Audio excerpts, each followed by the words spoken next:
Stop being car poor, the wealth destroyer nobody talks about.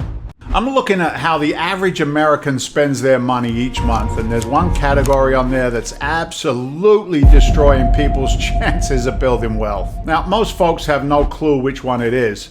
You want to take a guess? It's not what you think. No. You see, everyone assumes it's their mortgage that's keeping them broke, or maybe credit card debt. But I've seen thousands of people's finances over the years, and the real wealth killer is something people actually brag about affording. Something that depreciates much faster than they can say, ooh, new car smell. Yeah, that's right. Talking about transportation. Your car payments, insurance, fuel, repairs, maintenance, the whole package. Transportation costs are the number one wealth destroyer in America today. And that's a reality, if you will, that most people have refused to face. If this is hitting home for you already, hit the like button. And if you want more content that breaks down the financial traps that most people fall into, make sure you're subscribed, because we're just getting started. We're just getting warmed up. So think about this for just a second. Your house might go up in value over time. Your mortgage payment stays the same while inflation makes it cheaper. But your car, well, that sucker loses 10 to 15% of its value the moment you drive it off the lot. And it keeps losing value every single month that you own it. But here's where it gets super ugly. Americans are now carrying $1.6 trillion in auto loan debt. Let me put that into perspective. That's more than the entire GDP of Canada. And it's growing every single year. And what's happening is people are becoming, well, it's what I call car poor. Not carpool, car poor. They're making just enough to cover their monthly car payment, insurance, gas, and they got nothing left to actually build wealth with. You see, they're trapped on a financial treadmill that never stops. It doesn't. And most of them don't even realize that they're on it. The auto industry has convinced the entire generation that success, you ready, can be financed at 7.9% APR. They've turned transportation from a basic necessity into a status symbol that people will go into debt for decades if they can afford it. And while they're busy making those monthly payments on a depreciating asset, the wealthy are taking the same money and they're putting it into assets that actually grow in value. You see, the numbers are absolutely staggering when you break them down. In 2005, auto loan debt in this country was about $720 billion. In 2010, it hit $850 billion. Fast forward to 2020, and we're looking at $1.38 trillion. Today, we're sitting at an all-time high of $1.62 trillion. That's more than doubled in just 20 years. And here's what's really happening behind these numbers. You see, people aren't just buying more cars, they're buying more expensive cars with longer loan terms than ever they did before. The average new car costs around $48,000. Wow, let that sink in for a minute. $48,000 for something that starts losing value the second you sign the paperwork. That's more than most people make in an entire year. And they're financing it like it's going to make them money. What? But here's where the real problem lies. The car industry has gotten so good at hiding the true cost that most people only look at one number, the monthly payment. They walk into a dealership thinking about whether they can afford a $450 a month, not whether they can afford $48,000 plus interest, insurance, maintenance, and repairs, right? It's a payment buyer. Let me show you what I mean with a real example. Take something like a middle-of-the-road car, a Honda Civic, supposedly one of the most practical, affordable cars that you can buy. Now, the sticker price as of today is around $28,000. Now, that seems reasonable, I would say, for a reliable car, right? Dead wrong. Here's what that affordable car actually costs you over 5 years, and these are conservative numbers. First, you got depreciation. That's around $11,000, and that's gone just because time passed and your car got older. That's $2,200 every single year for the privilege of watching your money disappear. Oh, then there's insurance. Even with a clean record and decent credit, you're looking at nearly $12,000 over 5 years. And if you're young or have any dings on your record, that number jumps to about $20,000 or even more. Fuel costs. Another $6,400 over 5 years. That's assuming gas prices don't spike like they tend to do, like we love them to do. Financing charges, because unless you've got $28,000 sitting around in cash, you're going to be paying interest. You're going to pay the juice. Well, that's another $4,700, assuming you've got decent credit and you can put money down. Maintenance is around, I don't know, $3,200. Oil changes, brake pads, tires, filters, it never ends. Taxes and registration fees. Taxman's knocking. The government wants to get their cut too. $28,000. Oh, sorry, I exaggerate. $2,800. And repairs. Even reliable cars break down. Budget another, I don't know, $1,800 for unexpected stuff that always seems to happen right after your warranty expires. Go figure. You add it all up and your $28,000 affordable Honda Civic, well, it just cost you $46,800 over 5 years. That's nearly $50,000 for a basic economy car. But here's where it gets to be really painful, because that's not even the worst part of it. The worst part is what financial experts call opportunity cost. What's that? Well, you're spending that $780 every single month on car payments, insurance, and all the rest of the stuff. That's money that could be working for you instead of against you. After 5 years of payments, maintenance, depreciation, the Honda Civic is worth maybe, I don't know, $19,000 if you're lucky. And it's been well maintained, of course, with no accidents. So you've essentially lost $27,000 in net worth just to have the privilege of driving a depreciating asset around the town. But what if you could take that same $780 a month, that payment, and put it towards actual wealth building instead? Now, whether it's real estate, a business, or other cash flowing assets, that money could be generating income and growing in value rather than evaporating through depreciation. Look, conservative estimates show that money properly invested in income producing assets could easily grow to $60,000 or more over that same 5-year period, and that's being conservative. Let me repeat that, just in case you missed it. Car option, you've left with a $19,000 asset after spending nearly $47,000. But the wealth building option, you've got $60,000 or more in actual assets that generate income. It's a difference of $40,000 in net worth. $40,000, that's a down payment on a house, folks. That's a yearly salary for some people. That's real wealth gone because you wanted to look successful instead of actually being successful. Wow, we're getting into it today, aren't we? And here's the kicker. Most people repeat this cycle every 3 to 5 years for their entire work lives. They trade in that 5-year-old car for another new one, roll the negative equity into the new loan, and start the whole wealth-destroying process all over again and again and again. I've watched people do this for decades. They'll drive brand new cars their entire careers and wonder why they can never get ahead of themselves financially. You've seen them riding around in a Range Rover and say, how do they afford that? They don't. They don't afford it. They crush their wealth. Meanwhile, the guy driving the 10-year-old payoff Toyota is quietly building a fortune. Think about this for a second, would you?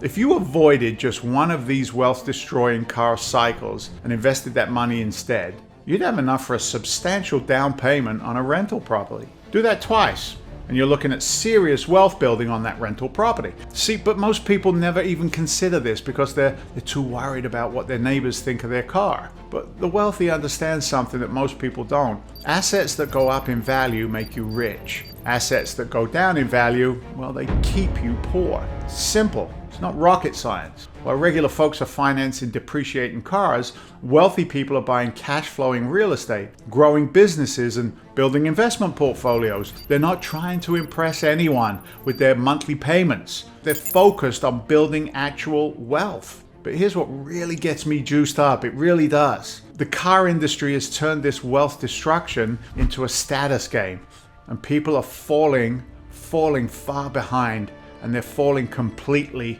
out of favor. Keeping up with the Joneses, baby, 24/7. They're convinced, they've absolutely convinced an entire generation that your car defines your success. Oh, this gets me going. Walk into any dealership, and they're not selling you transportation, they're selling you an image. They're selling you the idea that the right car will make you more attractive, more successful, more respected even. You see it everywhere.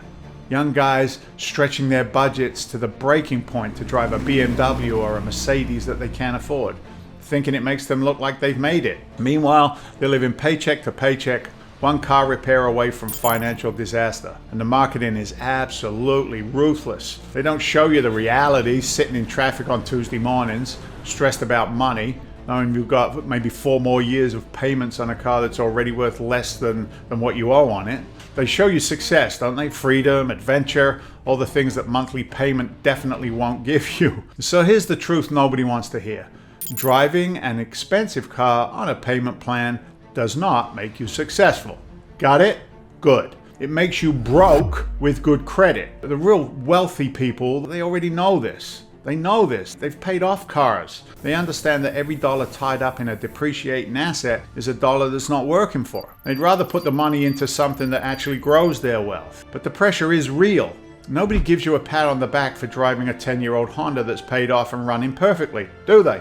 But roll up in a brand new $50,000 truck on a 7-year loan and suddenly people are like, whoa, you gotta be doing well. It's backwards thinking that keeps people trapped in the wealth destruction cycle. And it's getting worse, guys. The average auto loan term is now over 6 years. 6! People are taking longer to pay off cars than it used to take to pay off some houses. And by the time they're done paying, the car needs major repairs or replacement. This creates what I call the car poor trap. You're making enough money to afford the payment, so you think you can afford the car. But you can't afford to save money. You can't afford to invest. You can't afford to build an emergency fund. All your extra income is going to keep that depreciating asset sitting in your driveway so that everybody can see it. Even worse, many people end up upside down or in a negative equity position on these loans. This means they owe more than the car is actually worth. Recent studies show that nearly 1 in 4 car buyers are in this exact position. 1 in 4. So you might owe $40,000 on a car that's only worth $30,000. What does that mean? You're done and dusted, my friend. Game over. You're literally $10,000 in the hole just for the privilege of driving something newer. Privilege. Now look, I get it. In most parts of this country, you need reliable transportation. I'm not telling you not to have a car. I'm not telling you to walk everywhere or ride a bicycle to work in the middle of winter. Some of you could use that. I don't know. Anyway, a study by Capital One found that 67% of people said that having a car opened up income opportunities that they wouldn't have had otherwise. Now I'm getting it. So I'm not against owning a car. I'm against being stupid about it, okay? The problem isn't that people buy cars, it's how they buy them. And more importantly, it's how often they buy them. See, here's the thing.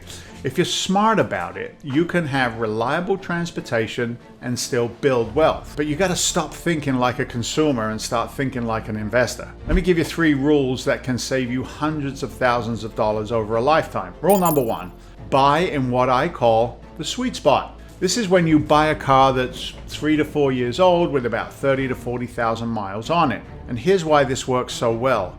You completely dodge that brutal first-year depreciation hit where the car loses 10 to 15% of its value before you even get it home. But you still get modern safety features, reliability, and often some remaining warranty coverage. The car that costs $35,000 brand new, well, it might be $24,000 at this age. That's $11,000 in instant savings that you can invest instead of giving to the dealership. Think about that. $11,000 that you keep in your pocket just by being patient. Rule number 2, follow what I call the 15% rule. Your total transportation costs should never exceed 15% of your monthly income. And I mean total costs, payment, insurance, fuel, maintenance, repairs, everything, all the stuff we've talked about. So if you bring home, I don't know, $3,000 a month, that's a maximum of $450 for all car-related expenses. Now, if you make $5,000 a month, you can go up to $750. Push past these numbers and you're getting dangerously close to becoming car poor. Most people, well, they only think about whether they can afford the monthly payment. That's exactly how the dealerships want you to think. But the payment, well, that's just the beginning. Add the insurance, gas, maintenance, repairs, and that affordable payment becomes a budget killer. Okay, rule number 3. This is where you actually start building wealth. Keep the car for more than 10 years. What? This is where most people completely blow it. The average person trades in their car every 3 to 5 years, which is absolute financial madness. Just when you're getting close to paying it off, Just when the depreciation starts to slow down, they trade it in for another depreciating asset and they start the whole thing all over again. Instead, buy once and maintain it like your financial future depends on it, because it does. See, here's what happens when you follow the 10-year rule. Let's say you buy that 3-year-old car for $24,000 and now you keep it for 10 years. For the first 2 or 3 years, well, you're making payment, but then something magical happens. Car gets paid off. Suddenly you've got an extra $400 to $500 every month that's not going to a car payment. Most people immediately think, right? They go, oh great, now I can afford a new car payment. It's exactly the wrong thinking. Instead, take that money and invest it. Put it into real estate or use it to start a side hustle. And after 7 years of investing that $450 monthly payment at maybe a 10% return, you'd have over $50,000. That's real wealth building.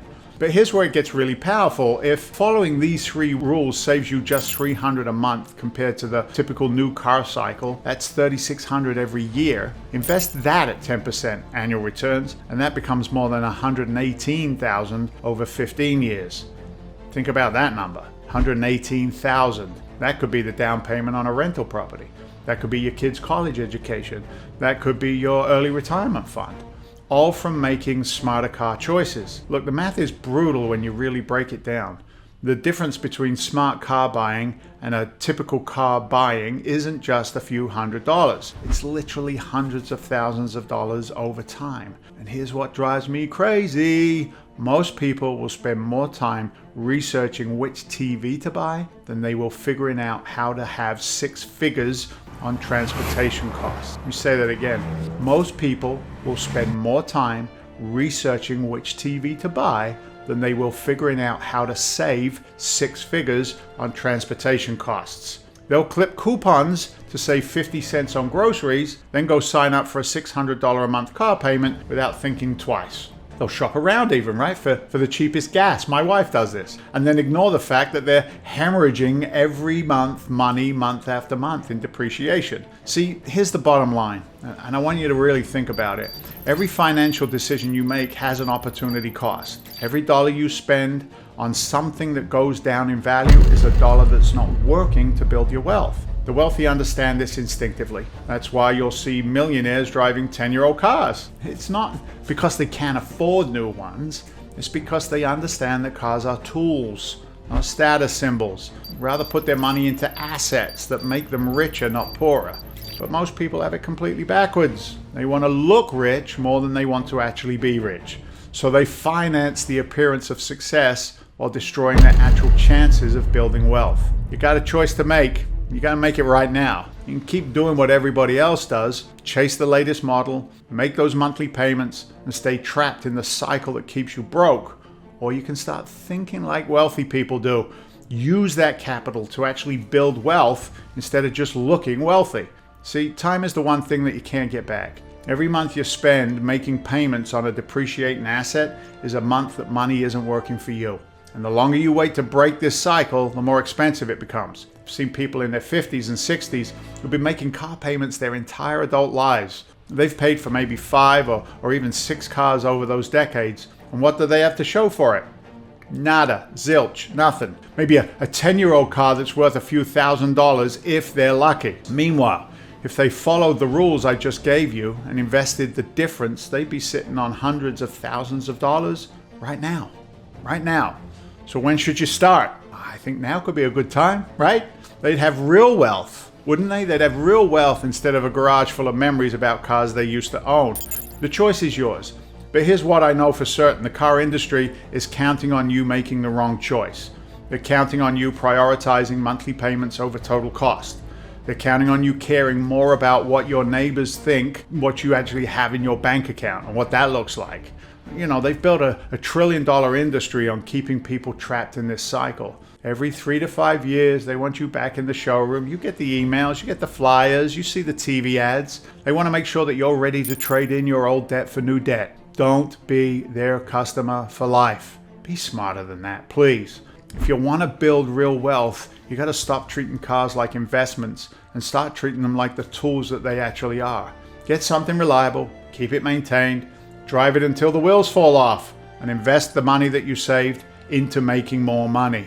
Your future self, I promise you, will thank you when you're looking at a substantial investment portfolio instead of another monthly payment book. The wealthy figured this out. They figured it out a long time ago. While everyone else is financing their image, they're building their net worth. While everyone else is impressed by monthly payments that they can afford, they're focused on assets that actually make them money. So here's my challenge to you before you even think about your next car purchase. Figure out what that money could do for you if you invested it instead. Run the numbers. Look at the opportunity costs. Really understand what you're giving up when you choose that monthly payment over building your wealth. Because once you see those numbers, once you actually understand what transportation costs are doing to your financial future, you'll never look at a car buying process the same way. You won't. You'll be armed when you go into that dealership. The question is, are you ready to stop being car poor and start building real wealth? Now, speaking of which, if you want to learn more about building wealth outside traditional systems, I've put together some additional resources that dive deeper into these strategies.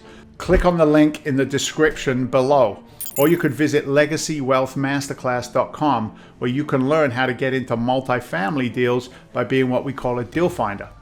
This is more for the active investor that has more money than time. You know the guy looking for sweat equity, so to speak. The choice is yours. Don't wait too long. Don't wait too long to make it. Every month you delay is another month that money isn't working for you. Financial future is sitting in your driveway right now, depreciating every single day. What are you going to do about it? If this opened your eyes in any way to the real cost of being car poor, give the video a like and subscribe. You know what to do. And if you want more content, click on the bell so that you know when we're coming at it. Learn about what keeps people in these financial traps, keeping them broke. Let me know what you think in the comments and what your biggest takeaway was from this breakdown. I'll see you in the next video. You can access it right here, and I look forward to talking to you soon. Bye.